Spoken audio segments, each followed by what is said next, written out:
Hello, good morning students. Last time हमने अनौपचारिक पत्र यानी कि इनफॉर्मल लेटर के बारे में सीखा था। इस बार हम औपचारिक पत्र यानी कि फॉर्मल लेटर किस तरह से लिखते हैं वह सीखेंगे।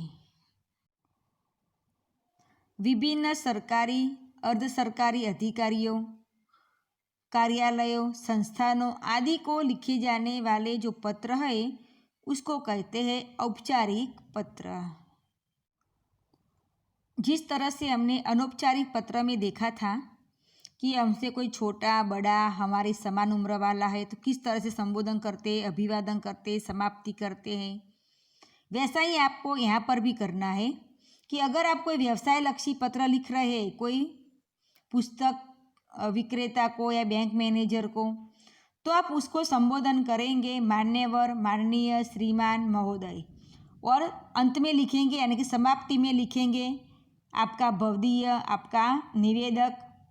अगर आप आवेदन पत्र लिख रहे हैं कोई स्कूल में कोई अधिकारी को, तो उसके लिए आप संबोधन करेंगे श्रीमान जी, महोदय, आदरणीय, माननीय, इस तरह से।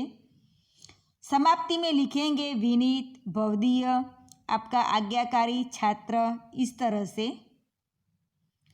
अगर कोई कार्यालय में पत्र लिख रहे हैं तो संबोधन में लिखेंगे आप कि आपका एक व्यक्ति है, वहाँ पर संपादक है, कोई अधिकारी है, कोई पोस्ट मास्टर है, तो इसका आप संबोधन करेंगे आदरणीय, संपादक, महोदय, मान्यवर, इस तरह से। समाप्ति में लिखेंगे भवदीय, आपका कृपाकांक्षी, निवेदक, इस तरह से। अगर आपको ये सब कुछ याद नहीं रखना है तो आप शॉर्ट में इतना भी आप लिख सकते हो। एक ही शब्द आपको याद रखना है, महोदय। आप हर एक पत्र में महोदय संबोधन में लिखोगे तो भी चलेगा, और समाप्ति में भवदीय अथवा तो निवेदक, ये दो शब्द याद रखोगे तो भी चलेगा, और इतना ही लिखोगे महोदय और निवेदक अथवा तो भवदीय तो भी चलेगा। सारे के सारे ये आपको संबोधन याद रखने की ज़रूरत नहीं है। शॉर्ट में हमें यही दो शब्द याद करने हैं, ठीक है। औपचारिक पत्र लिखते समय हमें कुछ बातों का ध्यान रखना है कि इस प्रकार के पत्र में हमें, जो हमने अनौपचारिक पत्र में लिखा था कि आप कुशल मंगल होंगे, ऐसा कुशल मंगल का उल्लेख हमें इस पत्र में करना नहीं है। हमारे पत्र की शुरुआत और समाप्ति प्रभावशाली होनी चाहिए। पत्र जो लिखते हैं उसकी भाषा सरल, और जो हमने लिखा है वह सुंदर और स्पष्ट होना चाहिए। जो हम पत्र लिख रहे हैं वह पत्र पेज के बाईं ओर यानी कि लेफ्ट साइड से मार्जिन के साथ मिलाकर लिखना चाहिए। पत्र को एक ही पेज में ही लिखने का प्रयत्न करना चाहिए। अगर हम कोई प्रधानाचार्य को पत्र लिखते हैं स्कूल में, तो प्रेषक के स्थान पर, प्रेषक यानी कि पत्र भेजने वाला, तो उसके जगह पर आपको अपना नाम, अपनी कक्षा और जिस दिन आप पत्र लिख रहे हैं उसकी डेट लिखनी चाहिए। अगर आप एग्ज़ाम दे रहे हो तो उस समय आपको आप जो पता लिख रहे हो उसके स्थान पर आपको परीक्षा भवन ऐसा लिखना है, और अपने नाम के स्थान पर, यहाँ पर आपको अपना नाम नहीं लिखना है।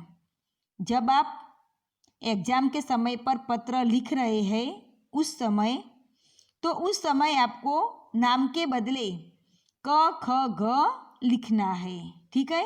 ये सारी बातें हम पत्र के साथ देखते जाएंगे। यह पत्र 7 अंगों में बांटा गया है। देखते हैं किस तरह से। कि सर्वप्रथम सेवा में लिखकर पत्र प्रापक का नाम, पत्र प्रापक यानी कि जिस व्यक्ति को हम पत्र लिख रहे हैं, लिखा हुआ पत्र जो व्यक्ति प्राप्त करता है उस व्यक्ति का पदनाम तथा पता। पदनाम यानी कि वह कौन सी पोस्ट पर है, वह उसकी पोस्ट और उसका पता लिखना है। विषय यानी कि सब्जेक्ट, कि जिसकी वजह से हम पत्र लिख रहे हैं वह हमें लिखना है, और जो हम पत्र लिख रहे हैं, जो वजह बता रहे हैं, उसे केवल एक ही वाक्य में हमें लिखना है। फिर हमें संबोधन करना है, जिसे पत्र लिख रहे हैं उसके लिए महोदय, महोदया, माननीय आदि शब्दों का हमें प्रयोग करना है। विषय वस्तु, इसके लिए हमें 2 पैराग्राफ करने हैं। एक पहला पैराग्राफ और ये है दूसरा पैराग्राफ। पहले पैराग्राफ में हम शुरुआत इस तरह से करेंगे कि सविनय निवेदन इस प्रकार है, इस तरह से हमें हमारी कहने की शुरुआत करनी है। दूसरे पैराग्राफ में आपसे विनम्र निवेदन है कि ऐसा लिखकर आप उस व्यक्ति से जिसको आपने पत्र लिखा है उनसे आप क्या उम्मीद रखते हैं उसके बारे में हमें लिखना है। ये भी बातें हम पत्र के साथ देखते जाएंगे। देखो यहाँ पर आपको पत्र का पूरा फर्मा दिया हुआ है कि आप जिसको पत्र लिख रहे हो वहाँ पर सेवा में प्रधानाचार्य, जहाँ पर लिखते हो वह विद्यालय का नाम, विषय यानी कि सब्जेक्ट जिसके कारण आप पत्र लिख रहे हो वह, फिर है महोदय, पहला पैराग्राफ, दूसरा पैराग्राफ जिसमें आप अपनी बात बता रहे हो वह, और समाप्ति में आपके साथ आपका उनके साथ कौन सा संबंध है, कौन सा रिलेशन है, उसके अनुसार आपको यहाँ पर लिखना है कि आपका आज्ञाकारी शिष्य अथवा तो भवदीय निवेदक, ऐसा भी आप लिख सकते हो। जैसा संबोधन होगा इसी तरह से आप यहाँ पर समाप्ति करोगे। प्रश्न दिया है आपको यहाँ पर इस तरह से, बहन की शादी में जाने के लिए प्रधानाचार्य यानी कि प्रिंसिपल सर को अवकाश यानी कि छुट्टी के लिए प्रार्थना पत्र लिखे। अब यहाँ पर आपको जहाँ पर आपको पत्र लिखना है, जिस जगह पर आप पत्र लिख रहे हो उसका एड्रेस लिखना है। सेवा में ये आपको कंपलसरी हर बार लिखना है। सेवा में प्रधानाचार्य महोदय, अगर लेडी प्रिंसिपल है तो आपको लिखना है प्रधानाचार्य महोदया, स्कूल का नाम, शहर का नाम, यानी कि ये एड्रेस हमारा होगा जहाँ पर हम पत्र भेज रहे हैं उसका। एक लाइन छोड़ के नीचे आपको लिखना है इस तरह से, विषय यानी कि सब्जेक्ट, छुट्टी लेने के हेतु। अब आपने जिस वजह से पत्र लिखा है वह रीजन आपको इस तरह से शॉर्ट में ही बताना है। फिर संबोधन करोगे महोदय,